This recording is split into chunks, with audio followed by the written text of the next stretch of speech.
Ito yung flooring na kailangan nating i-repair mga idol kasi darating na raw yung sasakyan na binili ng may-ari dito.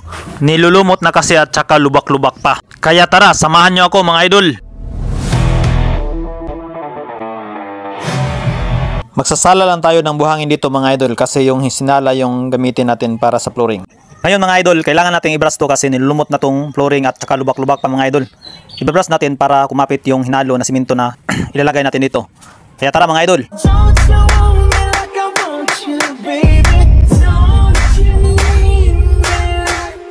Dagdag lang tayo ng buhangin at saka 2 sako simento. Ngayon, i-mix natin to mga idol. Ito yung teknik ko mga idol pag ako naghalo ng simento at saka buhangin. Una yung buhangin tapos ipaplat, then lagyan ng simento. Iwas dagdag trabaho to mga idol. Presyo natin ito, hindi 960 na. No. Lagyan lang natin ng tubig tapos i-mikos-mikos na natin to mga idol. Shoutout nga pala Madam Cheryl Nazarino. Ito po yung mayari mga idol. Ngayon gamit na tayo ng palita at saka napaka-cute na rodila mga idol. Hagorin lang natin to mga idol ng malumanay at may kasamang pagmamahal. Onsa ko no? Kaya tara, bira!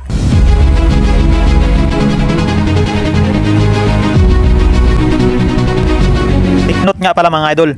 Isang tao at isang araw lang to tinrabaho mga idol. At kung nakaabot ka dito nga na part mga idol, baka pwedeng paki-like naman ng video ko mga idol.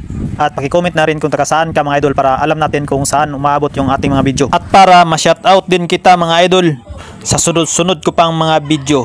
Ayan, patapos na tayo. Makaka-relax na rin yung likod ko. Whee! Bang! At ngayon, lagyan lang natin ng groove mga idol para hindi magiging sleepy road to. Para hindi ma-slide yung sasakyan dito mga idol. Ansa ko no? At sa wakas, ito na mga idol. Ito na yung finish natin nga tinatrabaho mga idol. Salamat sa panonood. Thank you very much.